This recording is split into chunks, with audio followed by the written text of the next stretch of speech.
എലവഞ്ചേരി കൊട്ടയംകാട് ശങ്കരംകുടം മഹാദേവ ക്ഷേത്രത്തിൽ കർക്കിടകവാവിന്റെ ഭാഗമായി പിതൃതർപ്പണം നടത്തി. ക്ഷേത്രകുളക്കരയിലാണ് പിതൃതർപ്പണ ചടങ്ങുകൾ നടത്തിയത്. കർക്കിടകവാവ് ദിവസമായ ബുധനാഴ്ച രാവിലെ 6 മണി മുതൽ കുളക്കരയിൽ ബലിതർപ്പണ ചടങ്ങുകൾ നടന്നു.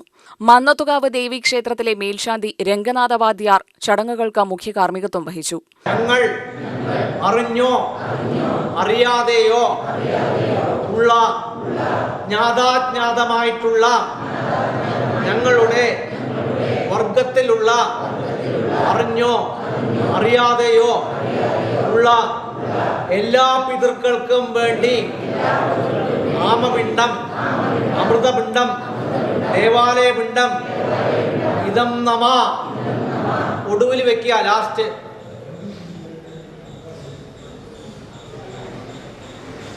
എന്നിട്ട് കൈകൊണ്ട് പ്രാർത്ഥിക്കുക. ഞങ്ങളുടെ എല്ലാ പിതൃക്കൾക്കും പിണ്ടബലി സമർപ്പിക്കുന്നു. സ്വീകരിച്ച് ഞങ്ങളെ അനുഗ്രഹിക്കണമേ. മുകളിൽ ചോറ് വരെ അതൊക്കെ ഒഴിച്ചു കൊടുക്കുക. ബാക്കിയുള്ള വെള്ളവും തുളസി എല്ലാം കൂടെ ഒഴിക്കുക. പിണ്ടത്തിന്റെ നേരെ വലിയ താഴ്പായി സമർപ്പിക്കുക. കുളിക്കുക. കുളിച്ച് ദക്ഷിണകളിലേക്ക് സമർപ്പിക്കുക. ഉള്ളിൽ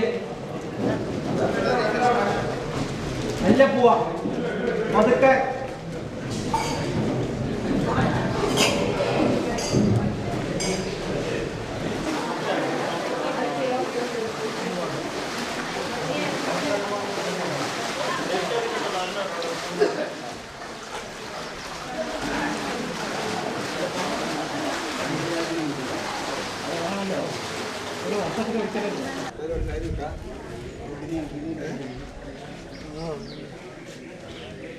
നിരവധി പേർ ക്ഷേത്രത്തിലും കുളക്കരയിലുമെത്തി പിതൃതർപ്പണം നടത്തി. UTV news, Palakkad.